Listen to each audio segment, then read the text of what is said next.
स्वागत है आपके अपने YouTube channel Rajiv competitive class में। दोस्तों, 7वें चरण शिक्षक भर्ती का जो आवेदन है वो जी हाँ वो 15 तारीख से 15 जुलाई से मतलब उसका एग्ज़ाम होने वाला है। तो उसका जो आवेदन है वो कुछ दिन में आने वाला है। जी हाँ, तो आवेदन आने वाला है, उसी के अपडेट के लिए तो ये 7th फेज का नोटिफिकेशन आया है। और ये नोटिफिकेशन है क्या दोस्तों, आइए इसको पूरे जानकारी हम देखते हैं, ठीक है। और आपके लिए आवेदन देने का भरने का आएगा, मतलब फॉर्म आएगा तो वो कुछ दिन में आएगा और वो अपलोड किए जाएंगे उनके वेबसाइट पर bpsc.bihar.nic पर। तो दोस्तों आइए पहले हम इसका पूरा खबर देख लेते हैं, तो एंड तक वीडियो देखिएगा तो आपको पूरा समझ में आएगा, ठीक है। तो आइए, ये 7th फेज का नोटिफिकेशन है और ये लेटर उन्होंने ही जारी किया है, शिक्षा बीपीएससी की तरफ से है, ये लेटर जारी है। तो आइए देख लेते हैं। तो है क्या इसमें दिया हुआ कि ये बिहार लोक सेवा आयोग, नेहरू पथ, बेली रोड, पटना 800001, ठीक है। तो यहाँ का ये पिन कोड है। और फिर देखिए यहाँ पर क्या विज्ञापन आया है, तो विज्ञापन संख्या 2023, देखिए 26 संख्या 23 2023, ठीक है। तो आइए अब हम देख लेते हैं इसमें पूरा ये खबर।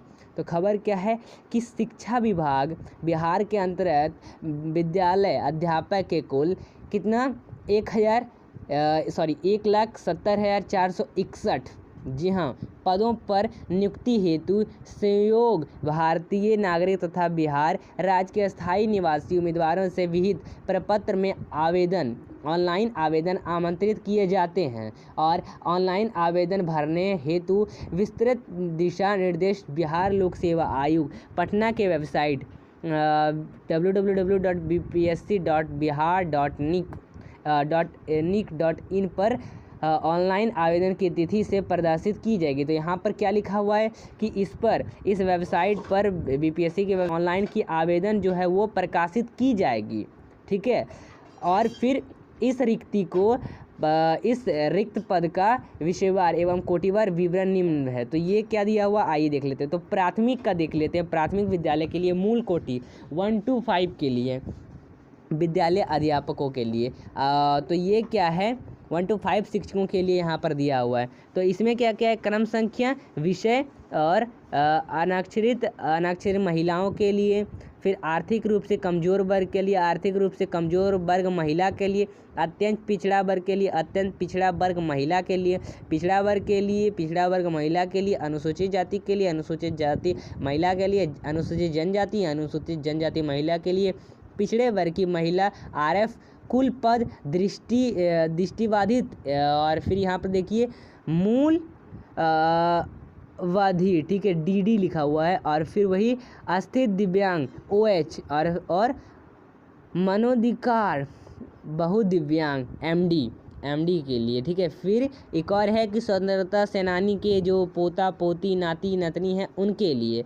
अब इन सब में क्या है, मूल कोटि इन सब के लिए तो सामान्य, फिर यहाँ पर देखिए विषय क्या क्या है, सामान्य है और विषय, फिर उर्दू है, बांग्ला है और कुल।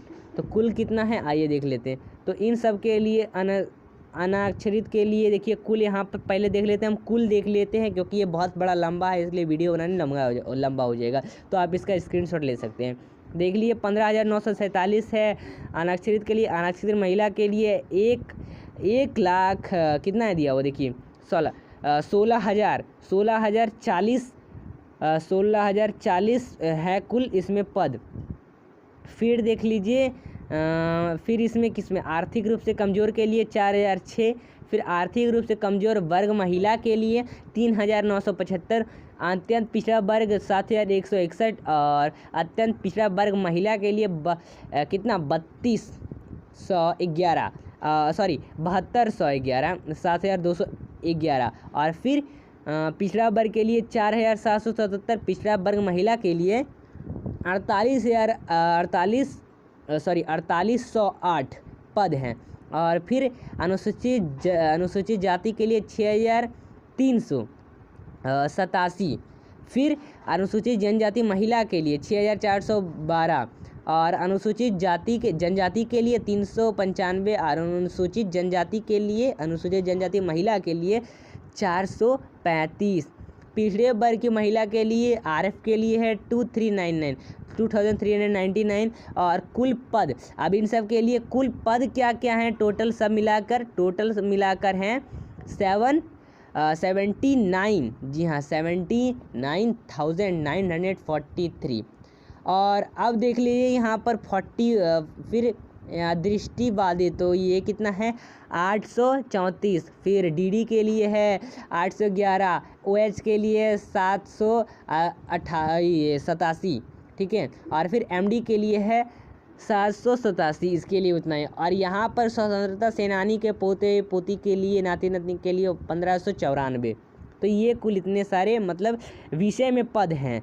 और फिर देख लीजिए श्रेणी एवं सेवा के अधीन वर्ग विद्यालय अध्यापक, ठीक है। और मूल वेतन, अब उनका वेतनमान क्या होगा, तो अध्यापकों का वेतनमान होगा 25,000 प्रति माह एवं अन्य अनुमान्य भत्ते अस्थायी नई पेंशन योजना के नियमानुसार अनुमान्य। फिर परीक्षान अवधि, योगदान की तिथि 2 वर्ष की अवधि परीक्षामान अवधि मानी जाएगी एवं परिवीक्षा अवधि संतोषजनक नहीं पाए जाने पर परिवीक्षा अवधि का विस्तार एवं वर्ष के लिए किया जाएगा। फिर देख लीजिए, साथ ही आपको यहाँ पर बता दें, ठीक है। तो आइए अब हम यहाँ पर आगे देख लेते हैं। देखिए ये क्या है, अब यहाँ से आपको प्राथमिक के लिए इम्पोर्टेंट है, यहाँ पर नोट करना है कि प्राथमिक विद्यालय में मूल कोटि यहाँ पर पूरा हाईलाइट किया गया है। जो प्राथमिक के लिए है उसके लिए 1 to 5 शिक्षकों के लिए पूरा हाईलाइटेड है। जितने भी हाईलाइटेड मैं बताऊँगा वो सब 1 to 5 के लिए। फिर देख लीजिए क्या है कि प्राथमिक विद्यालय के मूल कोटि के विषय अध्यापक तथा माध्यमिक एवं उच्च माध्यमिक विद्यालय के विद्यालय अध्यापक के पद पर विषयवार आरक्षण रोस्टर समेत रूप से आयोग के वेबसाइट www.bihar.nic.in पर उपलब्ध है, ठीक है। और इनकी देखिए रिक्ति की संख्या औबंधिक है जो घट बढ़ सकती है। फिर अभ्यर्थियों की संख्या के अनुरूप परीक्षा का संचालन 1 से अधिक चरणों में आयोजित किया जा सकती है। तो ये सब नोट करने की चीज़ है, ठीक है। फिर वही देख लीजिए कि अध्यापक विद्यालय के पद पर नियुक्ति है तो अनिवार्य अर्हता निम्नवत होगी। तो क्या क्या चाहिए विद्यालय अध्यापक के बनने के लिए 1 to 5 में, भारत का नागरिक हो और बिहार का अस्थायी निवासी होना चाहिए। फिर दूसरा इसमें विद्यालय अध्यापक के पद पर नियुक्ति हेतु राष्ट्रीय अध्यापक शिक्षा परिषद द्वारा समय समय पर निर्धारित शैक्षणिक एवं प्रशैक्षणिक योग्यता निर्धारित करता है जो संप्रति निम्नवत है। फिर देखिए क्या है कि विद्यालय अध्यापक के मूल कोटि 1 to 5 के पद पर नियुक्ति हेतु शैक्षणिक एवं प्रशैक्षणिक, अब इनमें चाहिए क्या क्या, मांगता क्या क्या है दोस्तों, आइए देख लेते हैं, ठीक है। आवेदन करने के लिए फिर देखिए क्या क्या है कि न्यूनतम इसमें चाहिए क्या न्यूनतम 50% अंकों के साथ उच्चतर माध्यमिक अथवा इसके समक्ष तथा प्रारंभिक शिक्षा शास्त्र में द्विवर्षीय डिप्लोमा चाहिए, चाहे उसे कोई भी नाम दिया गया हो, या न्यूनतम 45% अंक के उच्चतर माध्यमिक अथवा इसके समक्ष एवं प्रारंभिक शिक्षा शास्त्र दूसरी डिप्लोमा चाहिए जो राष्ट्रीय अध्यापक शिक्षा परिषद मान्यता हो, ठीक है, और 2002 के अनुसार प्राप्त किया गया हो। अब या ये नहीं है तो यहाँ पर दिया हुआ है कि न्यूनतम 50% अंकों के उच्चतर माध्यमिक 4 वर्षीय प्रारंभिक शिक्षा शास्त्र में स्नातक BLEd हो, ठीक है। तो या फिर हम यहाँ पर लिखते हैं या ये भी नहीं है तो हम लिखते हैं कि न्यूनतम 50% अंकों के साथ उच्चतर माध्यमिक तथा शिक्षा शास्त्र विशेष शिक्षा में द्विवर्षीय दूसरे वर्ष का डिप्लोमा हो। ये भी नहीं है तो हम यहाँ तो कहा गया है क्या चाहिए, और स्नातक तथा प्रारंभिक शिक्षा में द्वितीय वर्ष डिप्लोमा चाहिए। ये भी नहीं है तो 50 अंकों का स्नातक तथा शिक्षक स्नातक BEd चाहिए मांगता है। और फिर न्यूनतम 50, ये भी नहीं तो 55% अंकों अथवा उसके समक्ष ग्रेड के साथ स्नातकोत्तर और 3 वर्षीय एकीकृत BEd MEd चाहिए। अब यहाँ पर परंतु में क्या दिया हुआ है, जिसने NCTE द्वारा मान्यता प्राप्त स्थान शिक्षा स्नातक उपाधि प्राप्त की है उसे कक्षा 1 to 5 तक पढ़ाने के लिए विद्यालय अध्यापक के रूप में नियुक्ति किया जा सकेगा। और किंतु इस प्रकार विद्यालय अध्यापक के रूप में नियुक्ति व्यक्ति को मूल कोटि के विषय अध्यापक के रूप में नियुक्त होने के 2 साल के भीतर NCTE द्वारा मान्यता प्राप्त प्राथमिक शिक्षा में 6 महीने का एक सेतु पाठ्यक्रम ब्रिज कोर्स आवश्यक रूप से पूरा करना होगा। संबंधित विद्यालय अध्यापक को इस प्रशिक्षण को पूर्ण करने हेतु 6 महीने का सवैतनिक अवकाश मान्य होगा। फिर दूसरे में दिया हुआ है कि जिसने भी NCERT से मान्यता प्राप्त किए स्थान 3 वर्षीय एकीकृत B.Ed M.Ed की योग्यता हासिल कर ली है तो उससे 1 to 5 तक पढ़ाने हेतु विद्यालय अध्यापक के रूप में नियुक्ति किया जा सकेगा। फिर देख लीजिए क्या है कि वर्ग 1 to 5 के उर्दू पदों पर बिहार राज्य मद्रास शिक्षा बोर्ड या मौलाना मजहरुल एवं हक अरबी एवं फारसी विद्यालय पटना द्वारा पदतः मौलवी आलिम अथवा किसी मान्यता प्राप्त बोर्ड से उर्दू में इंटरमीडिएट 50 अंकों के साथ अथवा किसी मान्यता प्राप्त विद्यालय से उर्दू स्नातक की शैक्षणिक योग्यता मान्य होगा। फिर देख लीजिए आगे क्या है कि वर्ग 1 to 5 के लिए बांग्ला शिक्षकों के पद पर इंटर में 50% अंकों का बांग्ला अथवा किसी मान्यता प्राप्त विश्वविद्यालय में बांग्ला स्नातक योग्यता मान्य होगी। फिर समक्ष तकनीकी शिक्षा की डिग्री तथा प्राचार्य भाषा विशेष से संबंधित डिग्री सामान्य विषय विद्यालय अध्यापक वर्ग 1 to 5 पदों पर नियुक्ति हेतु मान्य नहीं है किसी सोसाइटी अथवा ट्रस्ट के द्वारा स्थापित। ठीक है, शैक्षणिक स्थानों द्वारा प्रदत्त भाषा विशेष की उपाधि या डिग्री भी विद्यालय अध्यापक पद पर नियुक्ति हेतु मान्य नहीं होगा। फिर देख लीजिए आगे है कि कक्षा 1 से 5 तक के लिए विद्यालय अध्यापक के मूल कोटि के पद पर नियुक्ति हेतु शैक्षणिक एवं प्रशैक्षणिक योग्यता से अनुसूचित जाति अनुसूचित जनजाति अथवा पिछड़ा वर्ग एवं दिव्यांग के अभ्यर्थियों को न्यूनतम निर्धारित अर्हतांक 5% की छूट दे होगी। ठीक है दोस्तों, फिर देख लीजिए आगे इसमें क्या क्या दिया हुआ। आगे इसमें क्या क्या इंपॉर्टेंट है मांगा गया है तो राज्य सरकार एवं केंद्र सरकार द्वारा समय समय पर आहूत शिक्षक पात्रता परीक्षा यथा प्राथमिक शिक्षक के CTET पेपर 1 अथवा BTET पेपर 1 माध्यमिक। फिर दूसरा में क्या चाहिए, दूसरा में है कि माध्यमिक विद्यालय के अध्यापकों के लिए स्टेट पेपर 1 या थर्ड में दिया हुआ है एवं थर्ड में क्या चाहिए कि उच्च माध्यमिक विद्यालय के अध्यापकों के लिए स्टेट पेपर 2 में उत्तीर्ण हों। ठीक है, फिर देख लीजिए क्या है परंतु क्या चाहिए कि वर्ष 2012 में जो पूर्व नियुक्ति एवं कार्य शिक्षक हैं जो दक्षता परीक्षा उत्तीर्ण होंगे उनके लिए शिक्षक पात्रता परीक्षा में उत्तीर्ण अनिवार्य नहीं होगा। 2012 से पूर्व जो भी कार्य शिक्षक हैं जो दक्षता परीक्षा उत्तीर्ण होंगे उनके लिए यह पात्रता परीक्षा उत्तीर्णता अनिवार्य नहीं होगा। ठीक है, अब यहाँ पर एक नोट करने का दिया है कि शिक्षक परीक्षण के वैसे अभ्यर्थी जो शैक्षणिक योग्यता धारित करते हैं पात्रता परीक्षा उत्तीर्ण हो एवं शिक्षक प्रशिक्षण पूरा कर लिया हो तथा शिक्षक प्रशिक्षण की परीक्षा में सम्मिलित होने वाले हैं वे भी विद्यालय अध्यापक के पद पर नियुक्ति हेतु आवेदन दे सकेंगे और बरसते शिक्षक प्रशिक्षण की परीक्षा का आयोजन दिनांक 31/8/2023 तक पूर्ण हो जाएगा। ठीक है, शिक्षक प्रशिक्षण की परीक्षा जो आयोजन होगा वो 31/8 यानी अगस्त तक ये होगा, पूरा खत्म हो जाएगा एग्जाम 7th फेज का। ठीक है, और फिर उन्होंने ऐसा परीक्षा में 31/8 तक भाग लेने का प्रमाण तथा एडमिट कार्ड प्रमाण या एडमिट कार्ड एवं परीक्षा फल सहित प्रशैक्षणिक अर्हता संबंधित सभी आवश्यक प्रमाण पत्र के मूल प्रति आयोग के द्वारा सत्यापन हेतु मांगे जाने पर समय से उपलब्ध कराना होगा और सत्यारोपण उनकी प्रशैक्षणिक अर्हता मान्य होगी। आवेदन के समय उन्हें इस आशय का स्वर्ण घोषणा सेल्फ डिक्लेरेशन भी देना होगा और फिर दशबंदी सभी प्रमाण पत्र यदि आवेदन जमा करने के समय पूर्व से ही निर्गत हो तो उपरोक्त स्व घोषणा आधारित विकल्प लागू नहीं होगा। ऐसे अभ्यर्थी को ऐसे प्रमाण पत्र के संबंध में अनिवार्य रूप से ऑनलाइन आवेदन में अंकित करना होगा और उसका छायापत्र भी देनी होगी। फिर उदाहरण के लिए जैसे बता दें कि कक्षा 1 से 5 तक के वैसे उम्मीदवार जो शैक्षणिक योग्यता धारण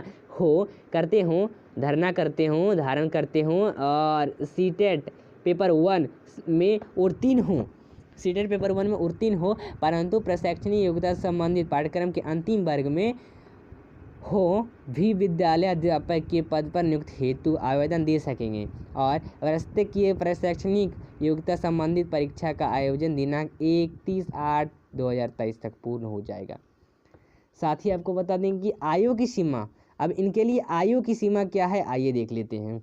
आइए देख लेते हैं आयु सीमा। तो आयु सीमा में क्या है कि 1 to 5 के लिए कि सभी पदों पर नियुक्ति हेतु न्यूनतम एवं अधिकतम उम्र सीमा के लिए कट ऑफ तिथि 1/8/2023। फिर देख लीजिए माध्यमिक विद्यालय के अध्यापक के लिए कट ऑफ तिथि 1/8/2023 को अभ्यर्थियों की न्यूनतम आयु 18 वर्ष तथा माध्यमिक एवं उच्च माध्यमिक विद्यालयों के अध्यापकों के लिए अभ्यर्थियों की न्यूनतम आयु 1/8/2023 को 21 वर्ष है। फिर अधिकतम आयु अनक्षरित पुरुष 37 वर्ष, पिछड़ा वर्ग अत्यंत पिछड़ा वर्ग पिछड़े वर्ग की महिला एवं अनक्षरित महिला के लिए 40 वर्ष 37 वर्ष है। किनके लिए? पिछड़ा वर्ग के लिए, अत्यंत वर्ग के लिए, पिछड़ा वर्ग महिला के लिए और अनक्षरित महिला के लिए। और 40 वर्ष है अनुसूचित जाति और अनुसूचित जनजाति पुरुष और महिला दोनों के लिए, ठीक है।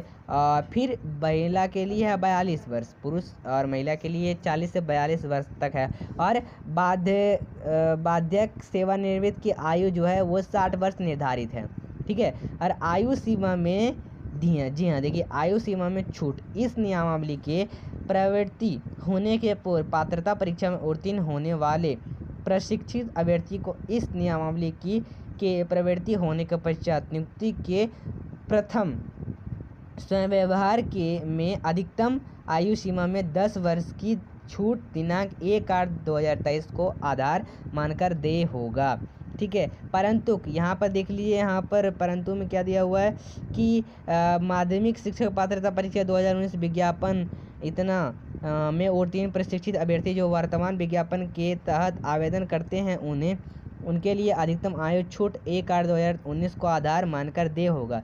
और इस प्रकार वाणिज्य संकाय के लिए माध्यमिक शिक्षक पात्रता परीक्षा स्टेट 2023 विज्ञापन 1/2023 में उत्तीर्ण अभ्यर्थी को वर्तमान विज्ञापन के तहत आवेदन करते हैं, ठीक है, आवेदन करते हैं उनके लिए अधिकतम उम्र की सीमा 1/8/2022 के कट ऑफ डेट के अनुसार गणना की जाएगी, ठीक है।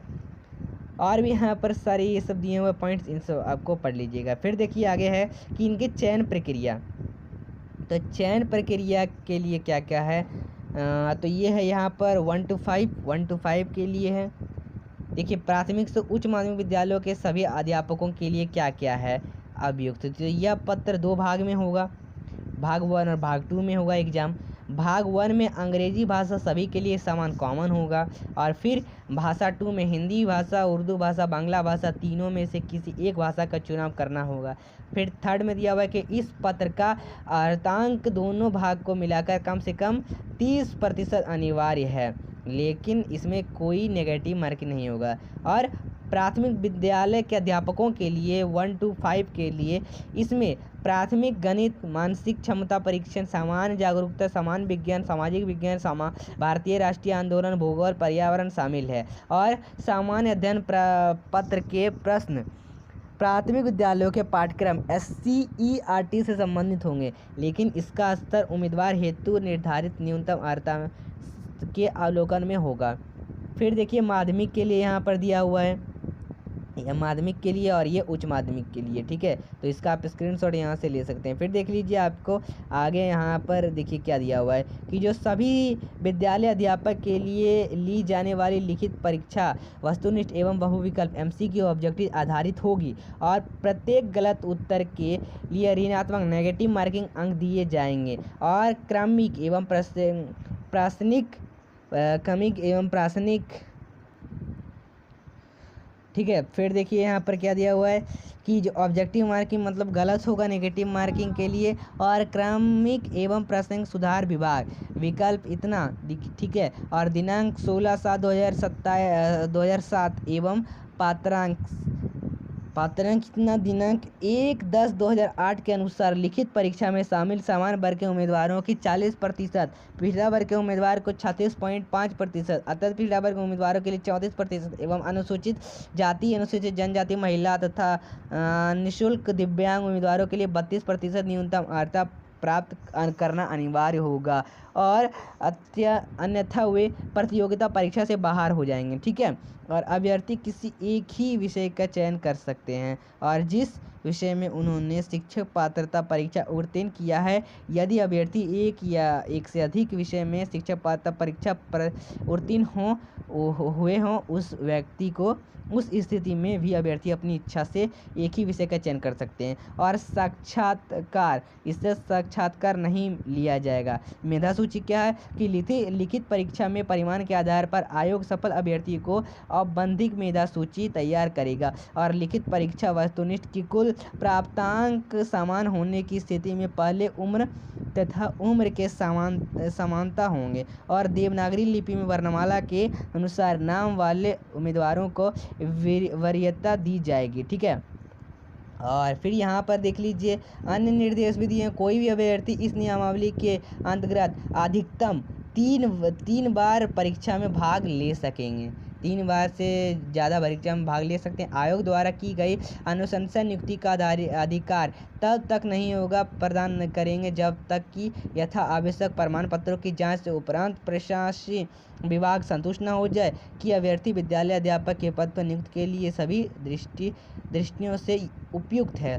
आयोग द्वारा विज्ञापन ऑनलाइन आवेदन में विद्यालय अध्यापक अभ्यर्थी द्वारा योग्यता संबंधी स्व घोषणा के आधार पर उनकी जिम्मेदारी का मूल्यांकन किया जाएगा। ठीक है, और फिर इस वेबसाइट पर अपलोड किया जाएगा, उपलब्ध है मतलब पत्र विषय का स्तर और आयोग के विज्ञापन का अवलोकन भी यहाँ पर दिया हुआ है। ठीक है, आरक्षण भी बहुत सारे हैं, तो इस आरक्षण को आप पढ़ लीजिएगा। ऑनलाइन आवेदन पर इंगित कॉलम में आरक्षण का दावा नहीं करने पर आरक्षण का लाभ नहीं मिलेगा। ठीक है, तो इसको आप पूरा पढ़ ले सकते हैं स्क्रीनशॉट लेके।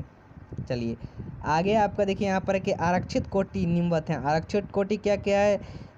अनरिजर्व के लिए, शेड्यूल कास्ट के लिए, ट्रेवल के लिए, शेड्यूल ट्रेवल के लिए, फिर अति पिछड़ा वर्ग एक्सट्रीमली बैकवर्ड क्लास, और बैकवर्ड क्लास के लिए बैकवर्ड क्लास, लेडीज़ के लिए इकोनॉमिकल वीकर सेक्शन के लिए। तो ये सब इसमें हैं दिए हुए हैं। ठीक है, उन सब का ये कोटि कोड है, तो आप अपना अपना कोटि कोड जान सकते हैं। ठीक है, और यहाँ पर बहुत सारी इंपॉर्टेंट चीज़ दी गई, इसको आप पढ़ सकते हैं। चलिए इसका आप स्क्रीनशॉट यहाँ से ले सकते हैं। फिर देखिए यहाँ पर भी है कि ऑनलाइन आवेदन के क्रम में अभ्यर्थियों के कतिपय सूचना सिर्फ डाटाबेस संधारित करने हेतु ली जाएगी। अगर उक्त सूचना संबंधित किसी प्रकार का छूट विज्ञापन से अंकित नहीं है तो उसका दावा ना हो तो मान्य होगा और ना ही उसका लाभ देय होगा, ना मान्य होगा और ना ही उसका लाभ मान्य होगा। और विज्ञापन में वर्णित सूचना शर्त जानकारी किसी प्रकार का छूट की अंतिम रूप से मान्य होगा।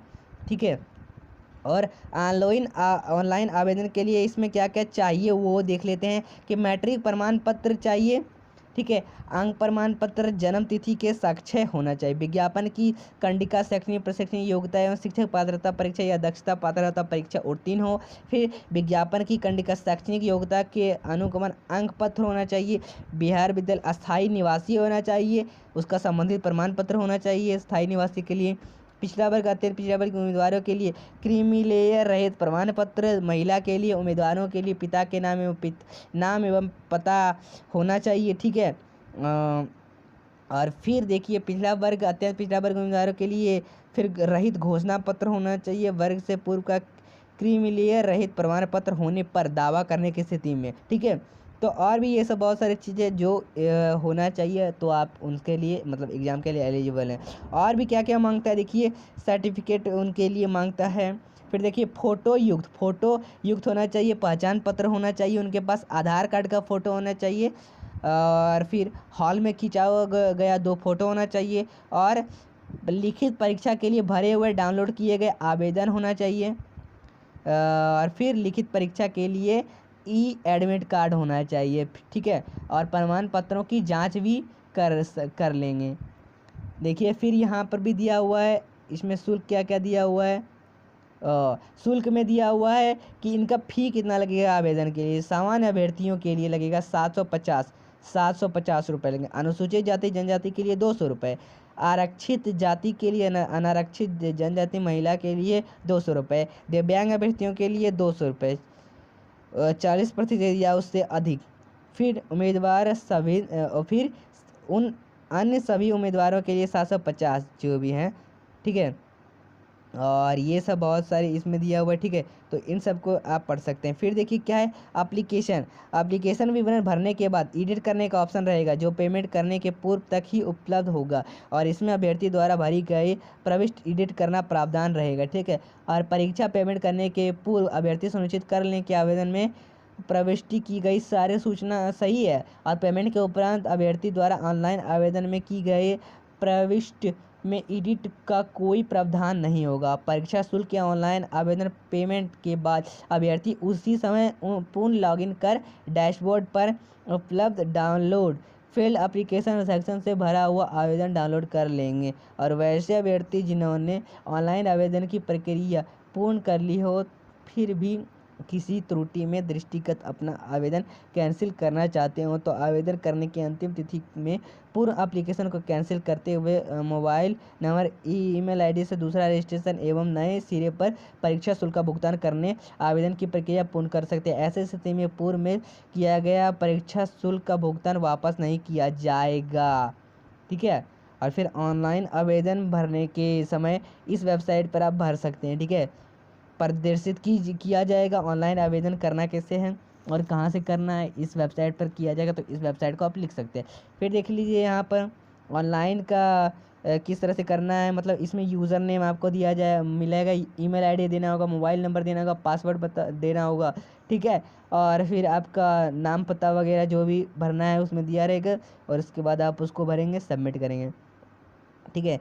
फिर यहाँ पर देखिए रजिस्ट्रेशन नंबर मांगा जाएगा। फिर डाउनलोड किए गए आवेदन की हार्ड कॉपी का प्रत्येक बारकोड होगा, सबमिटेड एप्लीकेशन अंकित है। तो ये सब आप जान लीजिएगा, ठीक है। तो यहाँ पर देख लीजिए इस वेबसाइट पर अपलोड किया जाएगा। ये वेबसाइट है बीपीएससी का, ठीक है। तो फिर देखिए संयुक्त सचिव सह परीक्षा नियंत्रण बिहार लोक सेवा आयोग। तो ये था आपका अपडेट पूरा दोस्तों, ये था आपका पूरा अपडेट दोस्तों। ये वीडियो में आपको पूरा बता दिया गया है कि आपको पूरा कैसे कैसे सब चीज़ करना है, ठीक है।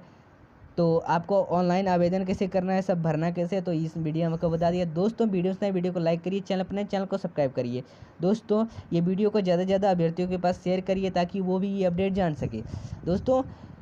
और कोई भी डाउट हो तो कमेंट कर सकते हैं, उस पर वीडियो जल्दी आएगा। तो